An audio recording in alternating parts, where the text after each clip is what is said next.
ce deuxième salon du livre des mondes juifs. Alors je vais faire un déçu, Marek Alter, je suis désolé, mais je ne pourrai pas faire de discours à la hauteur de ce que le président maire de la ville de Montpellier, Michael Delafosse, aurait pu produire s'il avait été présent. Alors, en toute humilité, je suis là pour vous accueillir dans cet écrin de la salle Pétrarque et surtout vous dire le bonheur que nous avons d'accueillir la culture en son sein. La culture, vous l'avez dit, c'est ce qui nous permet de nous enrichir, de pouvoir échanger, de pouvoir mieux nous connaître. L'altérité, c'est comment aujourd'hui, au milieu de forces obscurantistes, une importance primordiale. Et donc c'est évidemment avec beaucoup de plaisir que nous accueillons ce salon tout ce week-end. Cette deuxième édition, elle a lieu ici au sein de la salle Pétrarque, effectivement une certaine intimité qui est présente ce soir, mais avec une force, surtout la force de ce patrimoine qui vous accueille et qui va permettre des échanges fructueux tout au long de cette soirée et de la journée de demain. Je souhaitais également insister sur effectivement la tradition d'accueil que le maire, sur lequel le maire insiste régulièrement. Je crois qu'il faut le dire et le rappeler, surtout en ce moment. Cette tradition d'accueil de la ville de Montpellier, nous l'avons rappelé notamment à travers les 800 ans de la faculté de médecine et donc la médecine hébraïque, notamment les apports sur les enseignements pendant toute cette histoire montpelliéraine et qui nous rattache à la communauté juive. Je voudrais terminer ces quelques mots pour vous dire que effectivement aujourd'hui il paraît que en tout cas c'est dans la bouche de certains polémistes en goguette qui se promènent de zénith en zénith ou sur certains plateaux télé, il paraîtrait que la culture puisse s'exposer sous ces projecteurs. Et moi, je dois vous dire que aux projecteurs des zéniths et des plateaux, des tubes cathodiques qui éblouissent, qui parfois nous aveuglent, je préfère les lumières de la salle Pétrarque. Et je pense que c'est ici, sous ces lumières, que vont jaillir d'autres lumières. Ce sont les lumières que vous portez, les lumières que les auteurs, que les poètes, que les écrivains, que les historiens portent. Ce sont ces lumières qui vont pouvoir nous éclairer et pas les lumières que certains voudraient nous faire croire et qui sont ailleurs et qui nous aveuglent. Voilà, c'était le mot que je voulais dire. Et je vous remercie.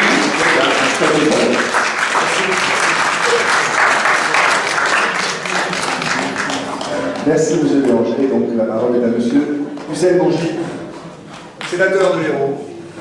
Merci beaucoup, Monsieur le Président. Mesdames, Messieurs, chers amis, c'est avec beaucoup de plaisir que je participe à l'inauguration de ce deuxième salon du livre des mondes juifs. J'étais là pour la première édition et je suis particulièrement heureux de voir que cette deuxième édition a pu se tenir grâce à la ténacité des organisateurs. Cher Charles, toi et ton équipe, vous méritez tous nos encouragements parce que je sais que les hésitations, les doutes ont été partagés avant de prendre la décision de l'organiser.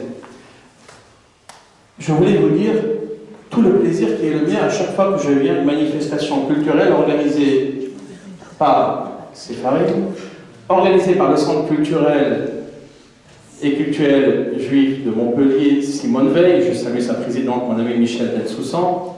Je veux saluer aussi Brigitte Claparède-Albert, qui est assise à ses côtés, ainsi que Fabrice Laurin, Roger Dorjman, et bien sûr, je finis par Michael Yankou, qui lui rythme l'année à travers les rencontres organisées par l'Institut Maïmonide. Une communauté a besoin, pour se structurer, pour rayonner, de lieux cultuels.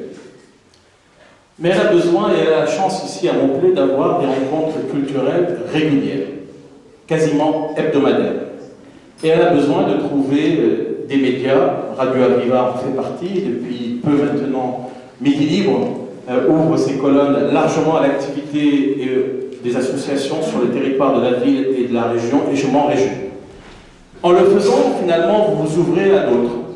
Vous ouvrez à ces hommes et à ces femmes qui sont férus de culture, qui sont férus de lecture, et qui viennent participer à ces rencontres. Je voulais vous dire le plaisir qui est le mien de participer à cette soirée pour deux raisons. La première raison, c'est une raison régionale. La seconde, c'est une raison beaucoup plus nationale. La raison régionale, vous le savez peut-être, au Conseil régional, je siège au sein d'Occitanie Livre et Lecture. Et ce qui me plaît chez vous, c'est que vous mettiez à l'honneur, à chaque fois que vous en avez l'occasion, des auteurs et des maisons d'édition en région. La région a la compétence de l'édition. Et nous avons à cœur d'éditer le maximum d'œuvres qui sont écrites par des hommes et des femmes de notre région. Et à chaque fois qu'un livre est édité, son auteur devient d'une certaine façon un ambassadeur à la fois de son livre, mais aussi de notre région. La deuxième raison pour laquelle je voulais vous dire le plaisir qu'il m'est d'être avec vous, c'est la large place que vous accordez aux femmes. Certains d'entre vous l'ont relevé. Et c'est important que les écrivaines, que les autrices, que les éditrices puissent avoir droit de citer, comme les hommes. Et finalement, on se rend compte que la richesse de leurs écrits, la sensibilité parfois, le côté tragique de certaines œuvres, l'aspect poétique d'autres œuvres, et même l'aspect humoristique, trouve sa place, toute sa place à l'occasion de ces salons.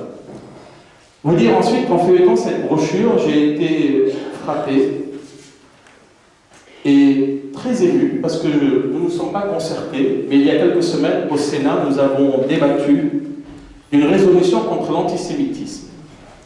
Et j'ai eu l'honneur de porter la parole de mon groupe politique, et j'ai ponctué mon intervention à la tribune du Sénat de cette phrase « N'ayez pas peur », qui se retrouve publiée en page 6 sous la notice consacrée à Marie Calter. Nous ne nous étions pas concertés, mais j'ai repris à mon compte cette phrase-là que j'ai énoncée et je l'ai poursuivie et prolongée par une deuxième phrase qui consistait à dire « Vous n'êtes pas seul. N'ayez pas peur, vous n'êtes pas seul. Vous n'êtes pas seul, cela veut dire que la République est à vos côtés. Les collectivités locales sont à vos côtés et les élus des collectivités locales comme les élus de la République sont à vos côtés. Et je veux saluer en particulier Boris Bélanger, Zita Chelvin qui est dans la salle et mon ami le professeur Charles Sultan avec lequel nous étions ce matin pour l'office à la synagogue. Vous dire enfin une dernière raison, j'ai une bonne nouvelle à vous annoncer. Cette bonne nouvelle, c'est le couronnement d'un travail que nous avons fait ensemble. Il y a quelques mois de cela, lorsque des faits à caractère antisémite se sont produits sur le territoire national, au sein du Conseil régional, j'ai dit à Carole Delga qu'il nous fallait réfléchir à ce que nous pourrions faire. Descendre dans la rue, nous l'avons fait. Dire notre indignation et dire notre solidarité, nous l'avons fait. Mais il me semblait utile de sortir du registre de l'émotion pour nous inscrire dans une action dans la durée. Et nous avons à ce moment-là consulté les différentes associations et bâti ensemble, co-construit ensemble, un plan régional de lutte contre l'antisémitisme et le racisme. Cela a pris plusieurs mois, parce qu'il fallait que ces travaux soient les plus exhaustifs et les plus complets possibles. Puis ensuite sont arrivées les élections régionales, et donc, vous le savez, nous avons été réélus au mois de juin dernier, et à cette rentrée de septembre, Carole Delga m'a dit le plan régional contre l'antisémitisme et le racisme, il est sur la table. C'est un état des lieux, ce sont des préconisations, maintenant il faut les mettre en œuvre. Et donc j'ai le plaisir de vous annoncer que j'ai été désigné comme conseiller régional délégué à la lutte contre l'antisémitisme et le racisme. Et donc nous aurons l'occasion ensemble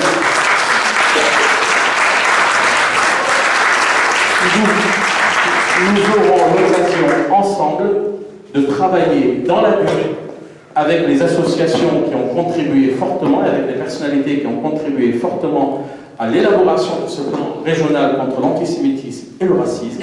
Naturellement, nous nous adressons aux plus jeunes, les lycéens, mais nous aurons aussi une action en direction du grand public.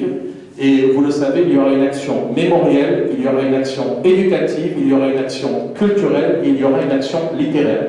Tout cela pour vous dire que nous sommes partis pour une feuille de route qui va durer 6 ans, qui est la durée du mandat, et j'aurai l'immense plaisir d'œuvrer à vos côtés. Vous dire enfin en conclusion de mon propos qu'une rencontre littéraire et un salon littéraire comme celui que vous organisez, quelle est sa vocation? Sa vocation est de venir alerter les uns et les autres sur l'état de notre société, sur l'état du monde. Elle est là aussi pour nous permettre de revisiter l'histoire, notre histoire, mais l'histoire de l'humanité à travers justement ce livre consacré à la Reine des Sables. Et donc, nous aurons aussi l'occasion, demain après-midi, sur des sujets beaucoup plus graves, à 14 h, d'évoquer le racisme et l'antisémitisme, avec des auteurs qui ont une réflexion, une expérience, des écrits, des sensibilités différentes. Nous aurons l'occasion de voyager à travers le monde. Nous aurons l'occasion aussi de nous émouvoir peut-être à la lecture de certains poèmes. Et enfin, nous aurons l'occasion de rire ou de sourire à l'occasion de la rencontre consacrée à l'humour yiddish. Tout cela pour vous dire en conclusion que lorsqu'on s'émeut, lorsqu'on rit, lorsqu'on se cultive, finalement, on est dans une forme d'universalité. Il s'appelle le Salon du Livre des mondes juifs, mais il porte en lui les germes d'universalité. Et finalement, vous êtes d'une certaine façon fidèle à l'histoire du judaïsme. Le judaïsme, sur le plan culturel, il a matricé l'histoire de l'humanité. Il a matricé l'histoire des sociétés anciennes et contemporaines, et vous contribuez à votre façon, avec les auteurs que vous avez invités, avec les poètes et les poétesses que vous avez invités, à continuer à apporter une contribution à l'histoire de notre ville, de notre région, de notre pays et de l'humanité. Et pour tout cela, merci à tous et à toutes.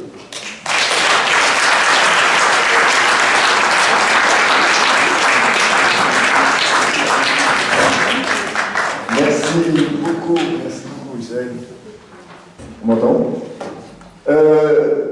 C'est maintenant le temps d'une petite pause qui va nous permettre de consulter un petit peu les ouvrages qui nous sont proposés, de prendre un petit apéritif d'honneur juste dehors, et on se retrouve dans un quart d'heure ici pour la conférence entretien avec Marie Calter. Donc une petite pause jusqu'à la fin. Voilà. Merci beaucoup à tous.